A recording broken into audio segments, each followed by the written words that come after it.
Good morning everyone, welcome back to my YouTube channel. तो आज की क्लास है हमारी डे 14।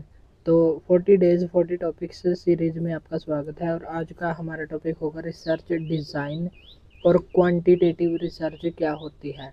तो उन दोनों टॉपिक को आज की क्लास में हम डिस्कस करेंगे। इससे पहले हम 13 इम्पोर्टेंट टॉपिक्स कर चुके हैं अलग अलग यूनिट के, जिसमें हम लॉजिकल रीजनिंग और कम्युनिकेशन यूनिट के मोस्ट ऑफ टॉपिक कर चुके हैं।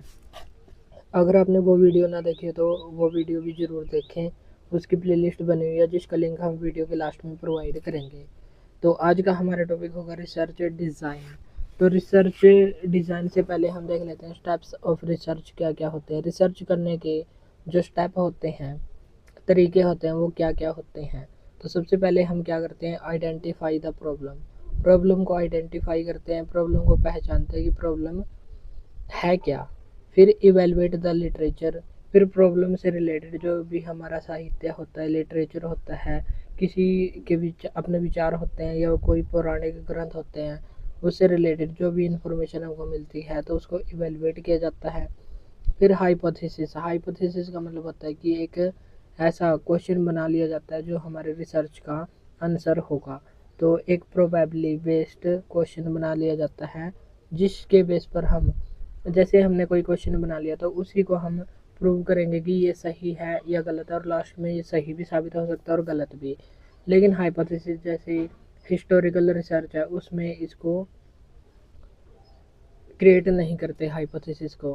फिर रिसर्च डिज़ाइन होता है कि एक ब्लूप्रिंट होता है रिसर्च का, कि रिसर्च में हमको क्या क्या करना है, ये रिसर्च क्यों कर रहे हैं हम। तो इन सभी बातों की चर्चा होती है रिसर्च डिज़ाइन में। पॉपुलेशन होता है मतलब जनसंख्या, जहाँ पर हम सैंपल को कलेक्ट करते हैं। जैसे हमारे पास है एक गांव, तो एक गांव वहाँ की जनसंख्या है और वहाँ से हम उठाएंगे डाटा। तो डाटा को कैसे उठा सकते हैं, डाटा को सैम्पलिंग मेथड से उठा सकते हैं या नॉन सैम्पलिंग, जितनी भी विधि होंगी डाटा कलेक्शन की, उनको हम नेक्स्ट या उससे नेक्स्ट क्लास में देखेंगे। फिर डाटा कलेक्शन करेंगे, डाटा को कलेक्ट करेंगे, फिर उसके बाद डाटा को एनालाइज करेंगे। जो भी डाटा हमने कलेक्ट किया है उसको एनालाइज करेंगे और फिर एक रिपोर्ट लिखेंगे। तो इस प्रकार हमारी होती है रिसर्च। तो ये थे स्टेप्स ऑफ रिसर्च, और इसमें आया था हमारा एक रिसर्च डिज़ाइन। रिसर्च डिज़ाइन एक रोड मैप होता है कि हमको क्या क्या करना है रिसर्च में। ब्लूप्रिंट और फ्रेमवर्क ऑफ प्रोसेस, जो हमारा प्रोसेस होता है रिसर्च में कैसे होगा, उसका ब्लूप्रिंट होता है रिसर्च डिज़ाइन, जिसमें सर्वे और डाटा को कलेक्ट किया जाता है। ये रिलायबल होता है। रिलायबल का मतलब होता है कि ये विश्वसनीय होता है, वैलिड होता है, न्यूट्रल होता है, फ्री बायसनेस है। इसमें व्यक्ति के व्यक्तिगत विचारों को शामिल नहीं किया जाता। कैन बी जनरलाइज्ड, जो भी हम थ्योरी को क्रिएट करते हैं, वो जितने भी सैंपल से हमने थ्योरी को क्रिएट किया है उसी थ्योरी पर हम उसको अप्लाई कर सकते हैं। उसी सैंपल को हम सभी जगह पर अप्लाई कर सकते हैं, सभी जगह इसका सामान्यीकरण पॉसिबल है। नेक्स्ट है डाटा कलेक्शन मेथड और डाटा कलेक्शन इंस्ट्रूमेंट। ये भी एक रिसर्च डिज़ाइन में शामिल होते हैं। डाटा एनालिसिस होता है, data presentation and reporting. Data को प्रेजेंट किया जाता है, जैसे पाई चार्ट के माध्यम से या ग्राफ के माध्यम से हम डाटा को प्रेजेंट कर सकते हैं, क्वांटिटेटिव डाटा को, और रिपोर्टिंग करते हैं बाद में। रिसर्च मेथडोलॉजी और रिसर्च मेथड, अब हम ये देखेंगे। तो रिसर्च डिज़ाइन क्या होता है, blueprint of complete process of research. तो जो भी हमारी रिसर्च होती है उसका कंप्लीट प्रोसेस का ब्लूप्रिंट ये होता है हमारा रिसर्च डिज़ाइन। अब है हमारे सामने रिसर्च मेथडोलॉजी और रिसर्च मेथड क्या क्या होते हैं। जैसे हम देखते हैं जब हम एमए या पोस्ट ग्रेजुएशन में एडमिशन लेते हैं तो हमारे सामने एक सब्जेक्ट आता है रिसर्च मेथडोलॉजी। तो रिसर्च मेथडोलॉजी और रिसर्च मेथड दोनों में फ़र्क क्या है, दोनों में अंतर क्या है। जो रिसर्च मेथडोलॉजी है उसमें रिसर्च डिज़ाइन आता है और उसमें आता है कि ऐसी रिसर्च क्यों की गई, इस रिसर्च को करने के पीछे उद्देश्य क्या है। तो इन सभी बातों की चर्चा होती है रिसर्च मेथडोलॉजी में। लेकिन रिसर्च मेथड होता है डाटा कलेक्शन का एक तरीका।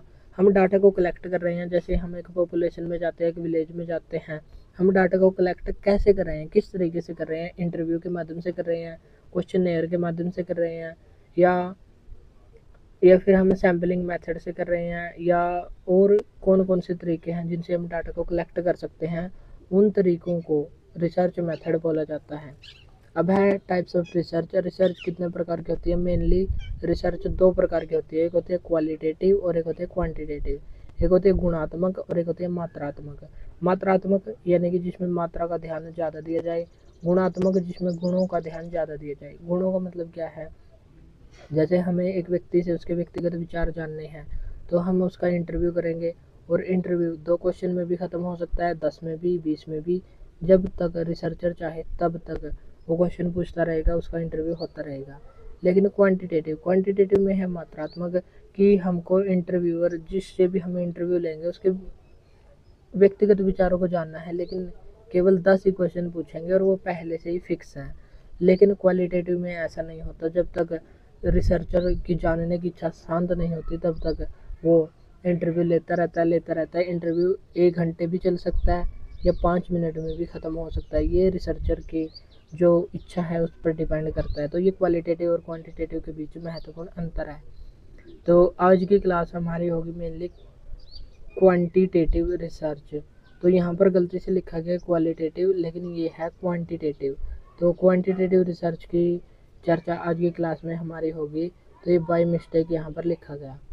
तो क्वांटिटेटिव रिसर्च जिसमें हाउ मच, हाउ मैनी, कितना, कितने की बात हो हाउ, व्हाट परसेंटेज या न्यूमेरिकल डाटा हो, जिसमें हम नंबर के आधार पर देखते हैं। जैसे किसी से पूछते तुम्हारा कितना परसेंटेज रहा 12th क्लास में, या ग्रेजुएशन में कितने परसेंट बने, या स्टेटिस्टिकली जिसका मेजरमेंट संभव हो सके, वो सभी डाटा आता है क्वांटिटेटिव रिसर्च में। ये होती है डिडक्टिव इन नेचर। नेचर में डिडक्टिव होती है थ्योरी, यानी कि थ्योरी से पार्टिकुलर हम जाते हैं, यानी कि थ्योरी हमारे पास पहले से ही अवेलेबल है। हम डाटा को कलेक्ट करते हैं और डाटा को लेकर थ्योरी को टेस्ट करते हैं कि ये थ्योरी सही है या नहीं। जो हाइपोथेसिस होती है इसमें ए प्रायरी होती है, पूर्व परिकल्पना पर आधारित होती है हाइपोथेसिस। और जो ये क्वांटिटेटिव रिसर्च होती है वो स्ट्रक्चर्ड होती है। स्ट्रक्चर्ड का मतलब होता है कि इसकी जो रिसर्च करने की विधि है वो एक फिक्स है, यानी कि ये एक लीनियर अप्रोच है। लीनियर अप्रोच का मतलब क्या है? डिडक्टिव इन नेचर, थ्योरी से हम पार्टिकुलर जाते हैं, डाटा कलेक्ट करके थ्योरी को टेस्ट करते हैं, तो इसलिए एक स्ट्रक्चर्ड और लीनियर अप्रोच है। जब थ्योरी को बनाते हैं तो थ्योरी को बनाते हुए अनेक नियम और अनेक प्रयोग करने पड़ते हैं, लेकिन ये थ्योरी पहले ही बनी हुई है, इसलिए है स्ट्रक्चर्ड और लीनियर अप्रोच। और वाइडली इसका यूज किया जाता है जो क्वांटिटेटिव रिसर्च है। जैसे सोशल साइंस में इसका यूज करते हैं, केमिस्ट्री में, इकोनॉमिक्स में। जैसे केमिस्ट्री में फॉर्मूले होते हैं, रिएक्शन होती है, वहाँ पर मेजरमेंट करना होता है कि इस केमिकल को इतना मिलाया जाएगा और इसको इतना, फिर एक नया केमिकल तैयार होगा। इकोनॉमिक्स में भी जैसे हमारे आंकड़े होते हैं, जैसे आर्थिक सर्वेक्षण आता है वैसे, और हमारी ग्रोथ रेट कितनी बढ़ रही है उसको हम ग्राफ के माध्यम से ही दिखाते हैं। जैसे ये ग्राफ है, अगर हमारी ग्रोथ रेट ऐसे जा रही है यानी कि हमारी ग्रोथ रेट बढ़ रही है, लेकिन अगर ऐसे जा रही है तो बढ़ने के बाद हमारी ग्रोथ रेट घट चुकी है। तो ग्राफ के माध्यम से ही हम समझ सकते हैं इकोनॉमिक्स में। और बायोलॉजी में भी होता है, साइकोलॉजी में और सोशियोलॉजी में। तो इन सभी में जो हमारे क्वांटिटेटिव रिसर्च है उनका काफ़ी मात्रा में इस्तेमाल किया जाता है, वाइडली यूज होता है।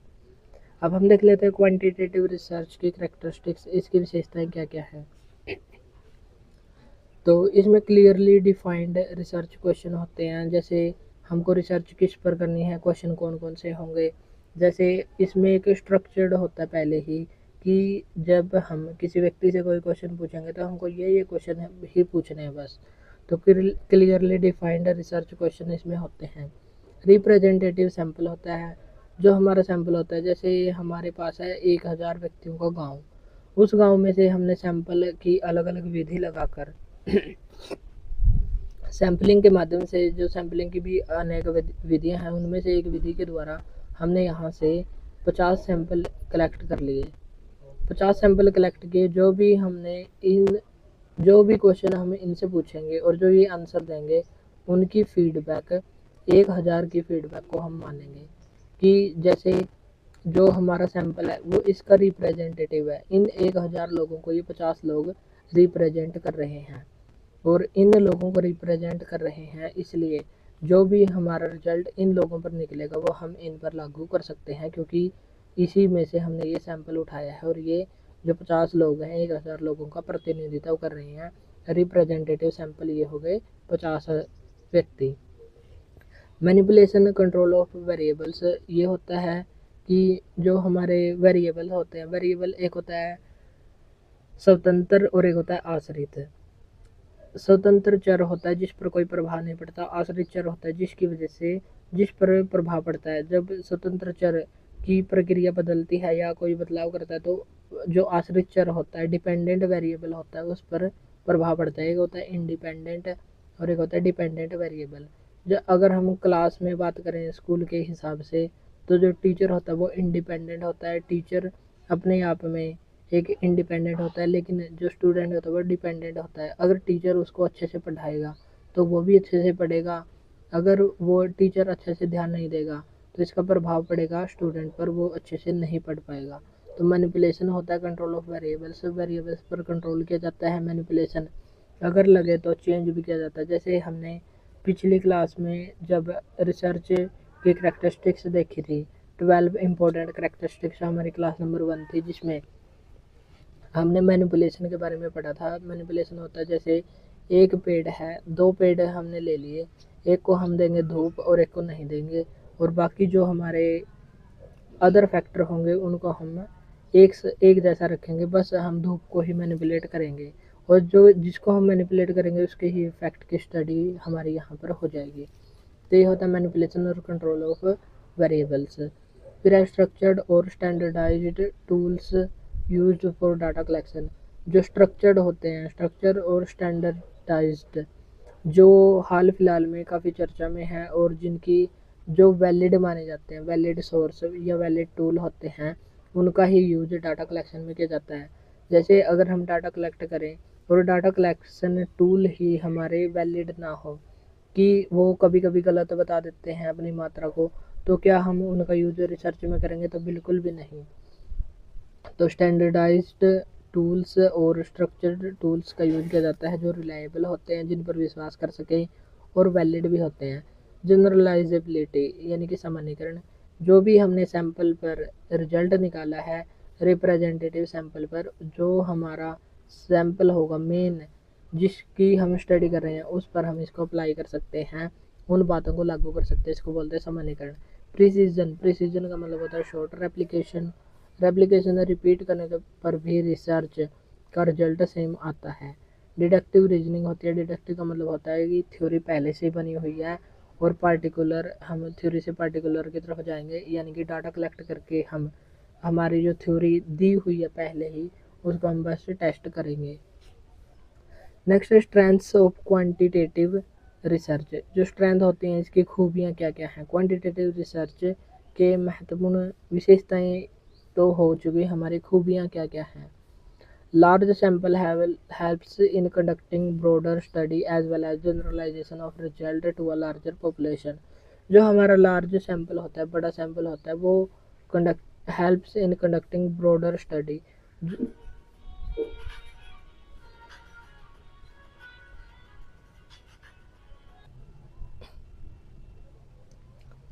तो इसमें होता है हमारा कि जो लार्ज सैंपल होता है वो लार्ज स्टडी को ही बढ़ावा देता है। लार्ज सैंपल से ज़्यादा ब्रॉडर स्टडी होती है, जिसकी वजह से जो हम जनरलाइजेशन या सामान्यीकरण करते हैं वो भी लार्ज पॉपुलेशन पर ही कर सकते हैं। अगर हमारा सैंपल बड़ा होगा तो जो हमारी स्टडी होगी वो भी थोड़ी लार्ज होगी, और जितनी लार्ज होगी उतने ही लोग उसको ज़्यादा जल्दी मान पाएंगे। तो लार्जर पॉपुलेशन पर उसको लागू किया जा सकता है, ये इसका एक फ़ायदा है, खूबी है। टू अटेन रिलायबल, रिलायबल विश्वसनीय, वैलिड, एक्यूरेट, सटीक और ऑब्जेक्टिव रिजल्ट देता है। तो ये ऑब्जेक्टिव रिजल्ट देता है, रिलायबल देता है, अटेन रिजल्ट ये देता है, क्योंकि इसमें आंकड़े होते हैं और आंकड़ों में या तो सही होगा या गलत होगा। जैसे अगर हम देखें कि हमारी ग्रोथ रेट बढ़ रही है तो उसके कुछ कारण भी दिखेंगे, और अगर घट रही है तो उसके भी कुछ कारण दिखेंगे, तो इसमें एक्यूरेट दिखेगा। हमको सामने से पता चल जाएगा कि भारत की ग्रोथ रेट घट रही है या बढ़ रही है। तो एक्यूरेट ऑब्जेक्टिव रिजल्ट हमको यहाँ पर देखने को मिलेंगे। ये किसी व्यक्ति के विचार नहीं है, पर्सनल विचार कि अब बढ़ सकती है या बढ़ेगी नहीं। इसमें ये देखेगा कि बढ़ रही है या घट रही है, जो भी रियल में होगा वही यहाँ पर शो होगा।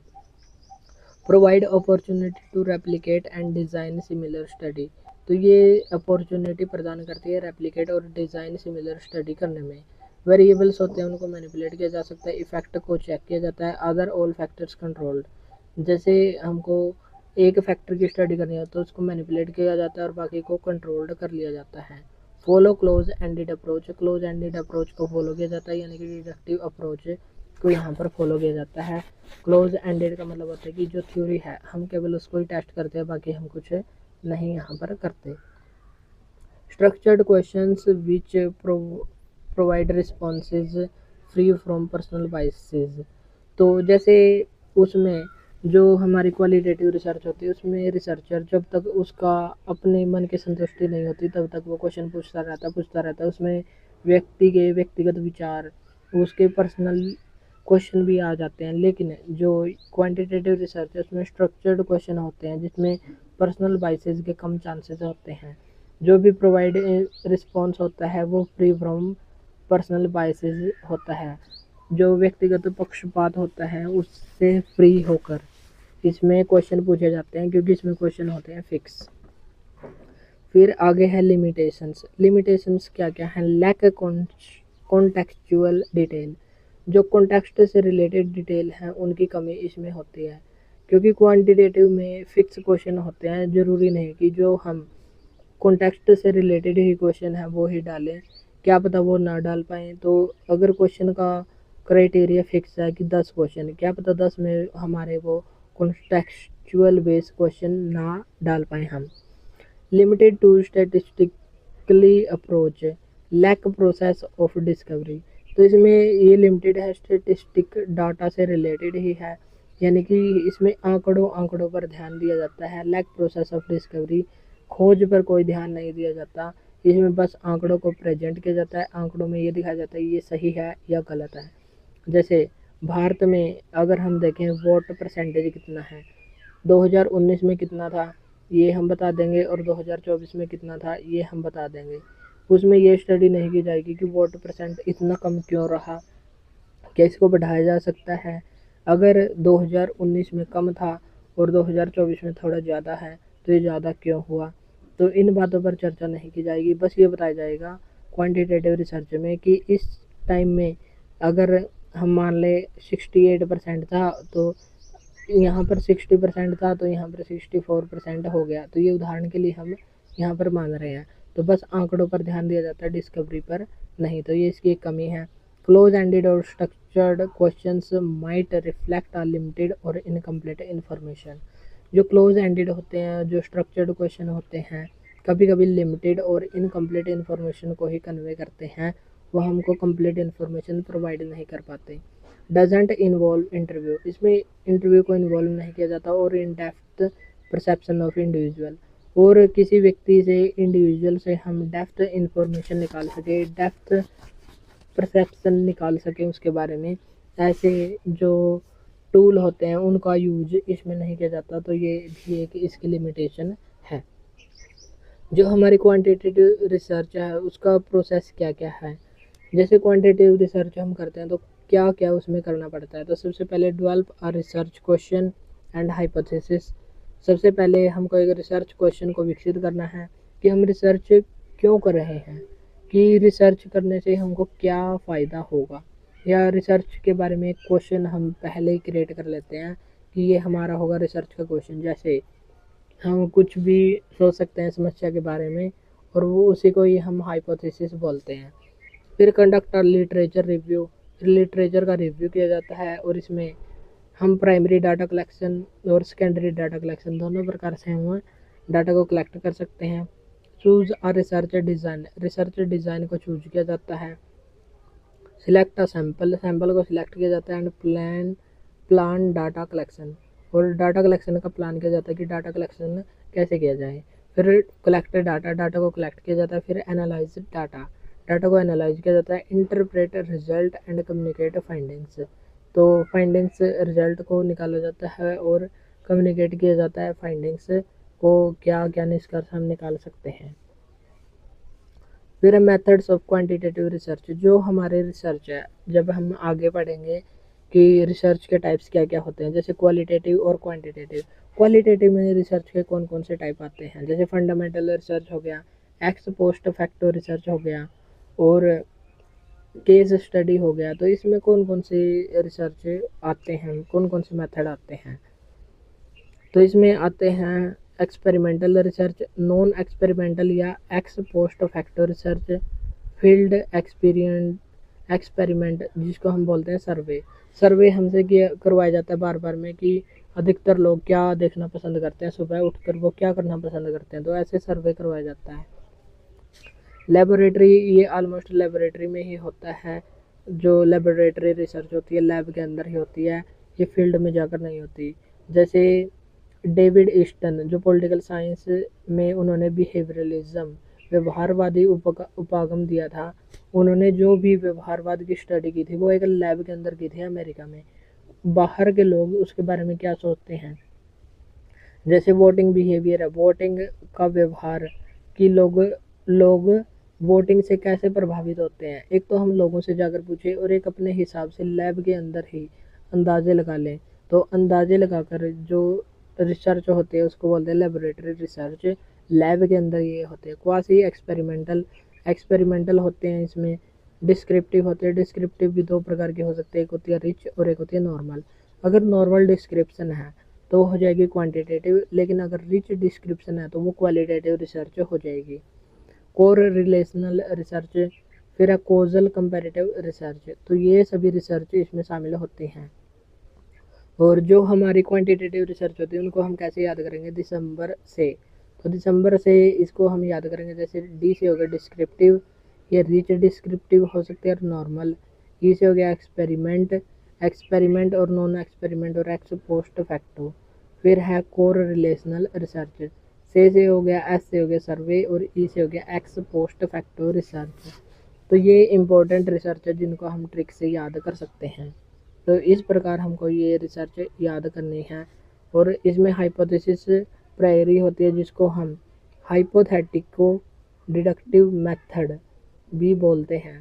तो ये भी हमारी क्या है, ये भी क्वांटिटेटिव रिसर्च है। और क्वांटिटेटिव क्या होता है, जो मात्रा होती है जिसमें मात्रा का ध्यान दिया जाता है, आंकड़ों का ही ध्यान इसमें दिया जाता है। इसमें गिनती पर फोकस किया जाता है, व्यक्ति के भाव क्या हैं उन पर कोई भी फोकस नहीं किया जाता। जो हमारी नेक्स्ट क्लास होगी वो होगी हमारी क्वालिटेटिव रिसर्च पर, कि क्वालिटेटिव रिसर्च होती क्या है, उसकी विशेषताएं क्या क्या हैं।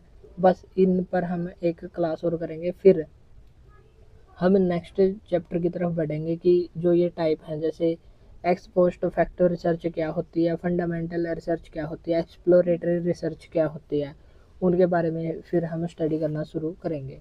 तो आज के लिए इतना ही, मिलते हैं नेक्स्ट वीडियो में। और अगर आपको प्लेलिस्ट का लिंक चाहिए हो तो स्क्रीन पर आपको प्लेलिस्ट दिख रही होगी।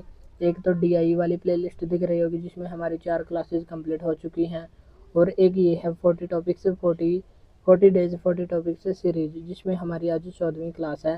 तो ये प्लेलिस्ट, दोनों ही प्लेलिस्ट आपको दिख रही होंगी, तो वहाँ पर क्लिक करके आप कंप्लीट प्लेलिस्ट को विजिट कर सकते हैं। अगर आपको क्लास अच्छी लगी तो हमारे चैनल को लाइक और शेयर और सब्सक्राइब ज़रूर से ज़रूर करें, ताकि हमको भी मोटिवेशन मिल सके और आपकी भी यहाँ पर पेपर 1 में जो इम्पोर्टेंट टॉपिक्स हैं वहाँ यहाँ से कवर हो सके। तो आज के लिए नहीं, मिलते नेक्स्ट वीडियो में। Thank you.